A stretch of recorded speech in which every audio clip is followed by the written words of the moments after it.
খুব অল্প সময়ে কিভাবে ঘরে রোস্ট তৈরি করবেন সেটার কিন্তু প্রসেস আজকে আমি দেখিয়ে দিব এবং বাসায় যা যা উপকরণ থাকে সেগুলো দিয়েই কিন্তু আপনি রোস্টটা রান্না করতে পারবেন। আর এই রোস্টটা কিন্তু বেশ মজা হয়েছিল।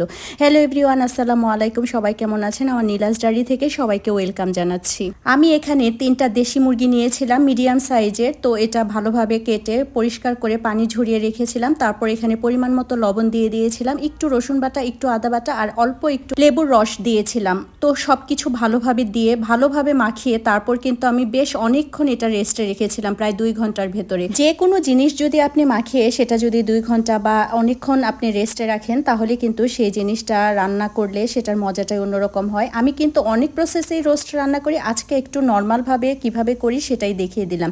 এখানে আমি ফ্রাই প্যানে তেল দিয়ে দিলাম, অল্প পরিমাণে তেল দিয়েছিলাম এবং সবগুলা রোস্ট একটা একটা করে এখানে দিয়ে দিয়েছিলাম।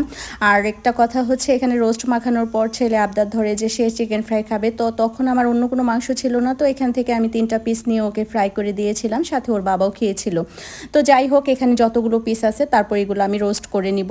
তো এখানে আমি সবগুলো দিয়ে কিন্তু উল্টাপাল্টা করে দিয়েছিলাম, কারণ আমি খুব বেশিও ভাজা দেব না আবার অল্পও ভাজা দেব না। আর এটা যেহেতু দেশি মুরগির রোস্ট আর এটা একটু কিন্তু লং প্রসেসেই রান্না করব, মানে আমি চুলাতে রেখে দিয়ে তারপরে কিন্তু এটা রান্না করব। কারণ রোস্টটা খুব বেশি ভাজা দিয়েও রান্না করা যায়, হালকা ভাজা দিয়েও। এক একজন আসলে এক একভাবে রান্না করে, আমিও অনেক সময় অনেকভাবেই রান্না করি। আজকে আমি যেভাবে করলাম ঠিক সেভাবেই আপনাদেরকে দেখিয়ে দিচ্ছিলাম। আমার এই পর্যায়ে এসে ভাজা শেষ হয়ে গিয়ে সবগুলো আমি একে একে তুলে রেখে তারপর ফ্রাই প্যান বসিয়ে এখানে পরিমাণ মতো তেল দিয়ে দিব। আসলে তেলের পরিমাণটা এটা দেখে আপনারা বুঝে নেন, এখানে আমি তো আসলে মেপে দেইনি।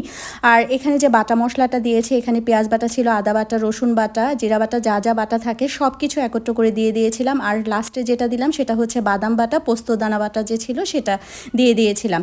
আর এখানে কিন্তু 3-4টা কাঁচামরিচও দিয়েছি। আর উপরে যখন তেলটা উপরে উঠে গিয়েছিল তারপর কিন্তু আমি একটা একটা করে রোস্ট দিয়ে দিলাম। এটা কিন্তু খুব সহজ ওয়েতে রোস্ট রান্না, এর চেয়ে সহজ মনে হয় আর কিছুই হবে না। কারণ হচ্ছে আমি যেভাবে দেখালাম, অনেকেই হয়তো বা এভাবে রান্না করেন, আমি অনেক প্রসেসেই রান্না করি। তো আজকে যেটা করলাম একদম সহজ উপায়ে এটা। আর এখানে আমি কিন্তু টক দই দেইনি আজকে, কারণ আমার টক দই ছিল না, সেজন্য লিকুইড যে দুধটা ছিল সেটা দিয়ে তারপর কিন্তু আমি লেবুর রসটা দিয়ে দিয়েছিলাম। আমি এখানে যে লবণ দিয়েছিলাম সেটা কিন্তু স্কিপ হয়ে গিয়েছে আমার। এখন দিয়ে দিব 1 টেবিল চামচের মতো চিনি।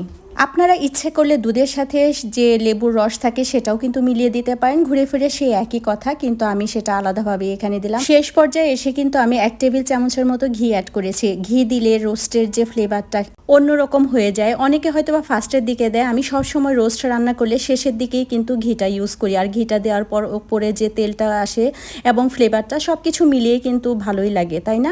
আর আজকের রোস্টটা কিন্তু আমি খুব সিম্পল ওয়েতে আপনাদেরকে দেখালাম, একদম সহজ যে উপায়টা সেটা। আমার রোস্টটা এভাবে রান্না করে কিন্তু অনেকজনকে এভাবে আমি খাইয়েছি, সবাই বলেছে ভালোই লাগে। কারণ খুব ঝটপট ওয়েতে কিন্তু এভাবে রান্না করা যায়, এত কিছু উপকরণও লাগে না। এই তো আমার রোস্ট কিন্তু রান্না শেষ, আমি একটা একটা করে এখানে সার্ভ করে নিয়েছিলাম। আর সেদিন ছিল শুক্রবার, আর এই ভিডিওটা আমার কিন্তু অনেক আগের করা ছিল। আমি ভিডিও এডিট করব করে আর করাই হচ্ছিল না। তারপর আজকে চিন্তা করলাম যে আজকে যেহেতু আমার বড় ভিডিও যাবে তাহলে তাড়াতাড়ি করে এটা এডিট করে দিয়ে দিই। খুব তাড়াতাড়ি করে কিন্তু এডিট করে ভয়েস দিয়ে দিলাম। ভয়েসে কি বলেছে আমি নিজেও জানি না। আপনাদের কাছে আমার রোস্টটা কেমন লেগেছে আমাকে অবশ্যই কমেন্ট করে জানাবেন, এবং কে কোথা থেকে দেখছেন সেটাও কিন্তু আমাকে কমেন্ট করে জানাবেন। এভাবে কিন্তু আপনারাও যে কোনো সময় বাসায় চটজলদি রোস্ট রান্না করে ফেলতে পারেন। বিশ্বাস করেন রোস্টটা এত পরিমাণ মজা হয়েছিল। সবাই ভালো থাকবেন, আজকের জন্য বাই, আল্লাহ হাফেজ।